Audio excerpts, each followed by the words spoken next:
Hello guys, welcome back to the NW Sportscast. Today we're going to be talking about the Seattle Mariners winning their third straight versus the Texas Rangers and now have the sole possession of the first wildcard spot.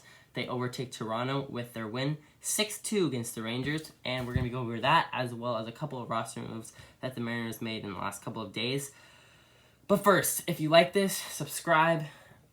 Give it a like rating because, me and Levi are going to grind until the season's over, and then we're going to be doing some Seahawks content and help us grow. It's free for you guys. You can always unsubscribe later. So, yeah, let's get into it. Mariners win 6-2. Great job by Kirby. Gave up quite a few hits, but he got out of it in most situations. Gave up a run in the third, run in the sixth, but other than that, very, very solid. Matt Brash, he goes another inning. He has 3 strikeouts, strikes at the side.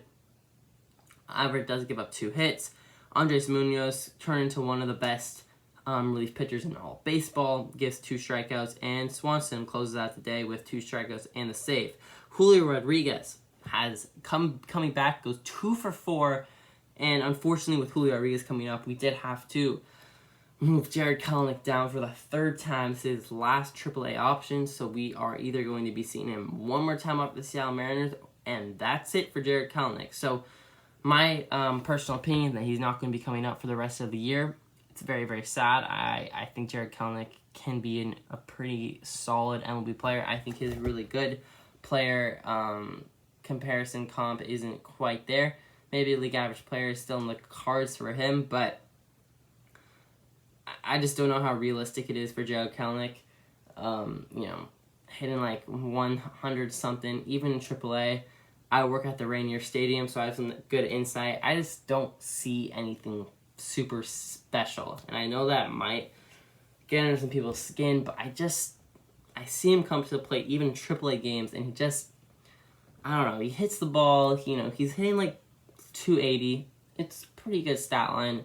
But, it's AAA. If you're in the bigs, you've got to be performing, you got to be hitting 300 with 15 home runs at this point.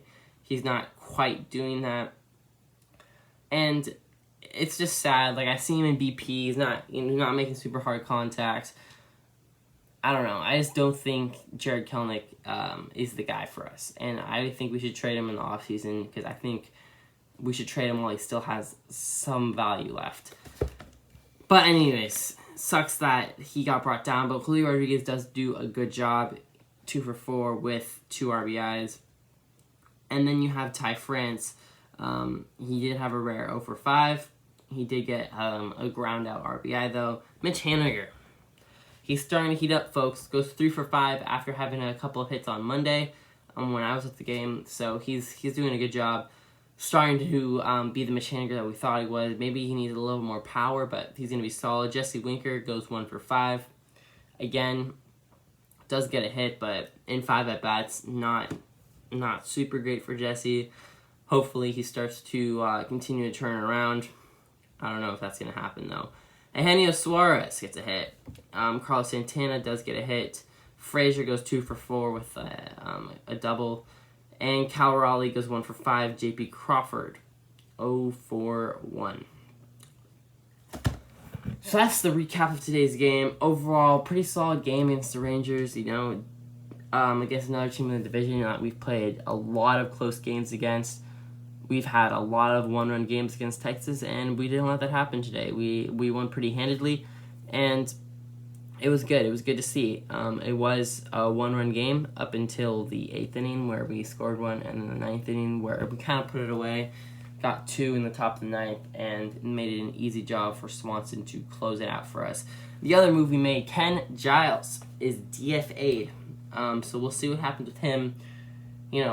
Reinstated from the IL, and I think they just realized, Scott kind of realized that there's just no place for him. Matt Brash has been pitching way too well. Can't send Matt Brash down, which you probably would have done even a couple weeks ago. And then guys like, you're not sending down Festa. You're not going to send down any of those guys. The only guy I think is maybe, I don't know how good Flexen is gonna be in the bullpen now he's moved there, but we'll see. But Ken Giles is a great player, and it's kind kind of disheartening to see him go for nothing. I feel like we definitely could have traded him if the trade deadline was still here for a pretty solid piece in the farm system. I do think Ken Giles still has a lot of value. Him coupled with Jared Kelnick, I think, would have given us something. But we didn't end up doing that. I think we could have gotten a bat with those two guys. But we do DFA Ken Giles. Not a huge deal, but it is something to note. What else about the Mariners? We do have sole possession of the wild card spot right now. We are up on the Toronto Blue Jays, who we also do have the if it does end up tied at the end of the year, since we just sweep them at home, we went 4-4 against them. We're also going to have the tiebreaker. So right now the standings in the AL West, we are still quite a few games behind the Astros, 11 games. That looks like it's kind of unattainable. But in the wild card race, let's look that up really quickly. The Mariners are 62-52, while Toronto's 60-51. So Seattle has a half game lead on Toronto, and let's say Toronto ends up tied with the Mariners, Seattle will still have the number one wild card spot. Right now, Baltimore is somehow scratching their way in third place, with Boston absolutely falling off a cliff. Tampa Bay, now 58-53, also not doing a great job. And then there's Minnesota. So you got Minnesota, White Sox, Tampa, Boston, all kind of clamoring. Right now, Baltimore somehow is going to get a wild card spot. But Seattle, fair and square, has the number one wild card spot. I'd be very surprised if we didn't make the playoffs. I would be shocked.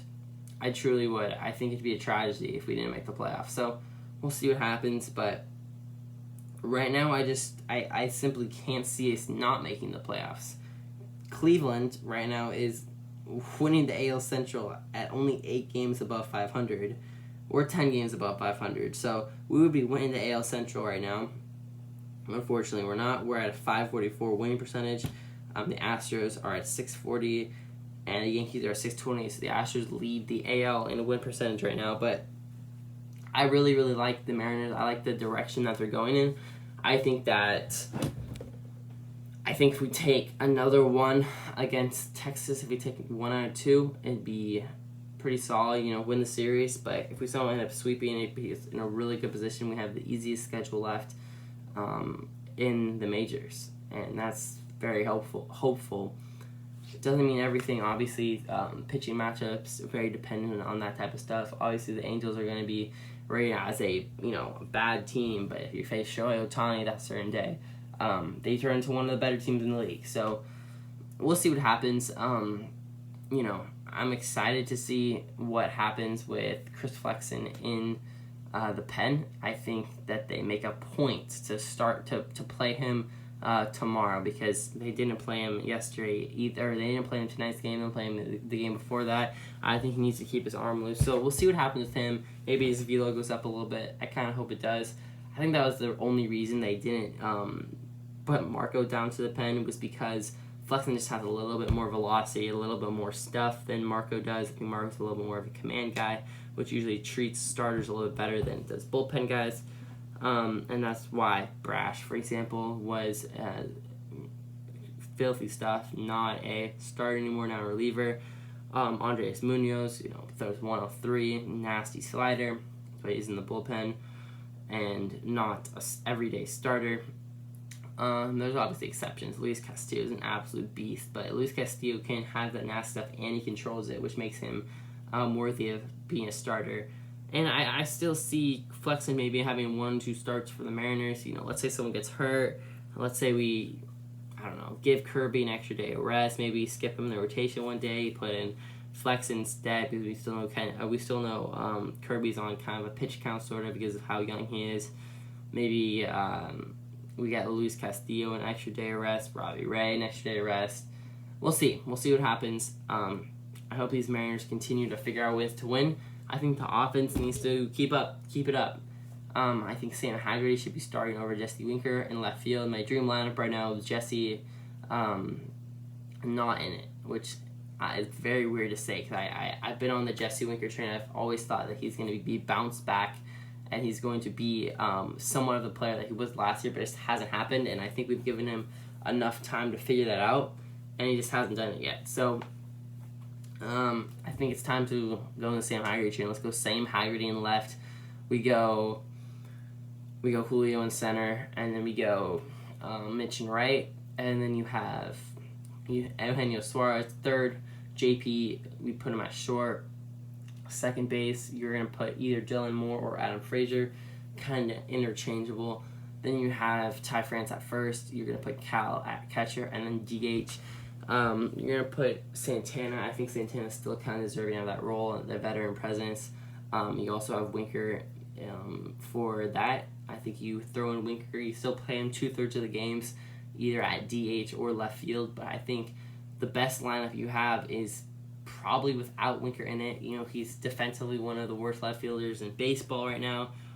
Doesn't make many errors, but doesn't make many plays on the ball. You know, all the advanced stats shows that he's one of the worst players in baseball. So, all the defensive stats, so he's one of the worst defensive players in baseball. So, I don't know. I mean, there was a play I saw Monday that was just so indicative of it. It was, you know, a line drive right over Winker's head. A lot of left fielders would have gone to that, but it wasn't that. It was right over his head. You know, he tried to make a leaping grab out. It didn't really, wasn't even that close. Looked very unathletic. And Sam Haggerty, all the way from center field, ran to, you know, kind of left field, maybe a little bit more center of left. And he was there before Jesse Winker was there. He just absolutely sprinted. The second the ball hit the bat, he was off. This is when Julio Rodriguez was obviously still hurt, so he was playing center. And he literally got to a ball that was hit like 2 feet over Jesse Winker's head before Jesse did. I mean, he's just not a super fast guy, not really that athletic, and I think if he's going to play, he should play a lot of DH. And so we'll see what happens with that. It is kind of disheartening, but I think the Mariners are in a good spot right now. I like how Ken Giles, who on pretty much every bullpen would be a pretty good piece, not on the Mariners. The best bullpen in the league, they're getting very, very selective at this point, where even Ken Giles, who all metrics is a very solid player, we have to DFA him because there's just no spot. No spot. You can't send down Brash with how well he's doing. Flexen, you can't do anything with Flexen because you haven't even given him a chance yet. And then you have guys like Festa, Munoz, you know, Seawald. Like, it's just crazy how much talent there is. It's so deep. We don't even have a left-handed pitcher in the bullpen, and I'm not worried. That's how little I care. And, you know, Barucki, I believe, got hurt, so he was our left-hand pitcher. And then the random guy we sent down to AAA that we had up for, like, one day was also lefty. What's his name? Anyways, he's also sent down. But I don't really care. I think we're going to be just fine with all right-handed pitchers in the pen. And we'll see. Oh, also Luis Torrens get DFA'd for Casal, and I think great move. Torrens hasn't been doing anything for us. It's been kind of hot over the last week, but a little too late. Great way to walk it off Tuesday. Tuesday. Great way to go out, but sorry, Torrens. Maybe if no one picks you up, he goes AAA. Love to see it. I like Luis Torrens. I think he's a good guy. I think he's a solid minor league baseball player. Maybe fringe backup catcher on select teams, but I don't know. He had 1 home run this year, and that was kind of the only thing that made him really stay on the roster last year. So, yeah, Cal Raleigh's really picked it up since Tom Murphy's gone hurt, and we no longer need Luis Torrens. So, sorry, Torrens, but you're going to go. It's kind of sad, but not really. Okay, thanks for watching, guys. We're going to be back tomorrow with another episode. I believe it'll be Levi. Leave suggestions for you want down below in the comments, and that's about it. Go Mariners, and yeah, I really, really hope they make the playoffs because they'd be an absolute tragedy if they didn't. So go Mariners. Subscribe, hit that like button if you're still here because you clearly like the video a little bit, and thanks. Bye.